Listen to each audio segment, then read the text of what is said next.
था, वो संत के पास जाता था, सत्संग करता था, खूब संतों के पास जाता बैठता, संत जैसी जैसी आज्ञा देते उसी के अनुसार अपने कार्य करता।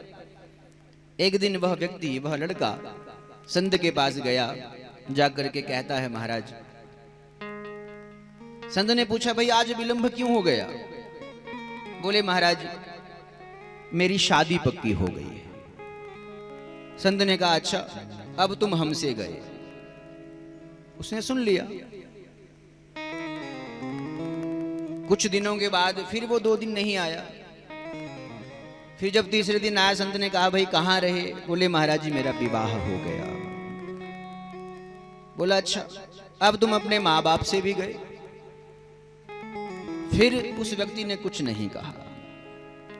फिर 1 वर्ष के बाद कुछ दिन जब वो पुनः नहीं आया तो संत ने कहा, भाई अब कहां रहे? बोले, महाराज जी मेरे यहाँ संतान हो गई, पुत्र प्राप्त हो गया। तो महात्मा जी ने कहा, अब तुम अपने आप से भी गए? अब उसने पूछा, महाराज जी मैं जब पूर्व में आया था तो आपने कहा था तुम हमसे गए, फिर आपने कहा माँ बाप से गए, अब आप कह रहे हैं कि अपने आप से गए, इसका कारण क्या है मुझे ये बताइए। महात्मा जी ने कहा, कारण कोई नहीं है। जब तुमने बताया कि मेरी भाई शादी पक्की हो गई तो मैंने कहा तुम हमसे गए कि अब तुम बाबा जी तो बनोगे नहीं, तुम अब हमसे दूर चले गए। फिर तुमने कहा विवाह हो गया तो मैंने कहा तुम अपने माँ बाप से चले गए, क्योंकि अब तुम अपनी पत्नी का ध्यान रखोगे, माता पिता का कहां ध्यान रख पाओगे। जितना माता पिता का ध्यान रखना था रख लिया। अब तुमने कहा कि तुम्हारे यहाँ संतान हो गई तो अब तुम अपने आप से भी गए, क्योंकि तुम अब अपना ध्यान भी नहीं रख पाओगे, तुम्हें अपनी संतान का ही ध्यान रखना पड़ेगा। ऐसा स्वभाव है जीव का। वह व्यक्ति कहता, महाराज ऐसा नहीं है। जो परिवार है संकट के समय बहुत साथ देता है। आपको क्या पता, आप तो बाबा आदमी हैं, आपको पारिवारिक जनों का कुछ पता ही नहीं, क्योंकि आपका कोई आगे पीछे रोने वाला नहीं। थोड़ा भी कोई संकट होता है, पारिवारिक जन हमेशा साथ में बैठते हैं, बड़ा आनंद आता है, हमारे दुख सुख में सब साथ रहते हैं। जब महाराज पारिवारिक जनों का व्याख्यान करने लगा वो व्यक्ति, तो महात्मा जी ने कहा, अच्छा तुम अभी संसार के वास्तविक स्वरूप को नहीं जानते हो। संत कहते हैं तुम्हें संसार का वास्तविक स्वरूप दिखाना पड़ेगा। संत कहते हैं, उन महात्मा जी ने उससे कहा कि तुम इतनी देर से मेरे पास आ रहे हो तो क्या कुछ सीखा भी है कि नहीं? बोले, हाँ महाराज, मैंने जो आपने मुझे प्राणायाम करना सिखाया है, मैं उस प्राणायाम को नित्य प्रति करता हूं, और मैं 1-2 घंटे तक अपनी श्वास को रोक सकता हूं, इतना मैंने अभ्यास कर लिया है। तो महात्मा जी ने कहा, ठीक है आज घर जाओ, घर जा करके श्वास रोक करके लेट जाना, फिर देखते हैं तुम्हारा संसार तुम्हारे साथ क्या करता है। महाराज वो व्यक्ति गया, घर में जा करके बहाना बनाया, जमीन पर लेट गया, श्वास रोक ली। अब जो पास में आए तो लगा, महाराज जब सबने देखा कि श्वास नहीं चल रही, सबने कहा कि ये तो चले गए, अब क्या करें, किससे पूछें। सभी महाराज व्याकुल होने लगे, रोने लगे।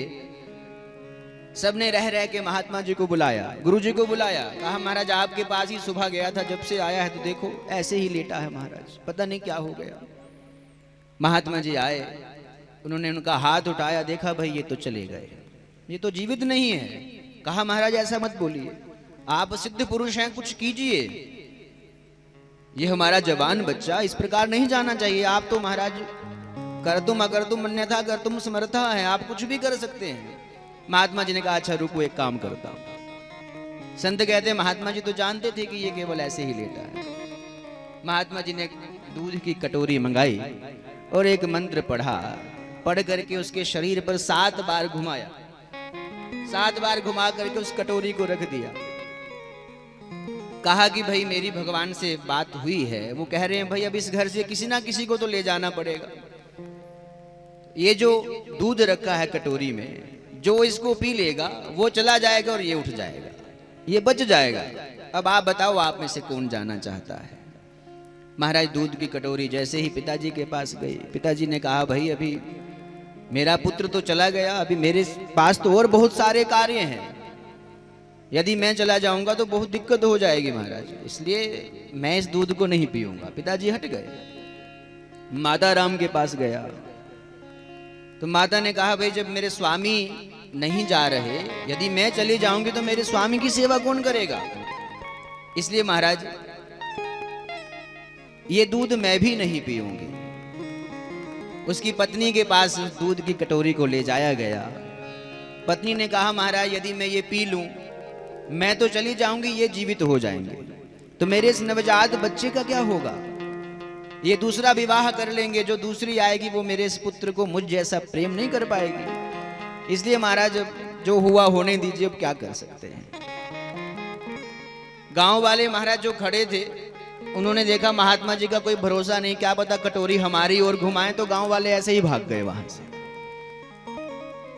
घर वालों ने कहा, महाराज जब यदि कोई इस कटोरी के दूध को नहीं पी रहा तो महाराज आप ही पी लो, आपका कौन सा आगे पीछे कोई रोने वाला है। तो महात्मा जी तो जानते थे इससे पीने से कुछ होना नहीं है। महात्मा जी ने तुरंत वो दूध की कटोरी पी और बालक उठकर खड़ा हो गया। संत फिर उस बालक से कहते हैं, बताओ जिन्हें तुम अपना कहते थे,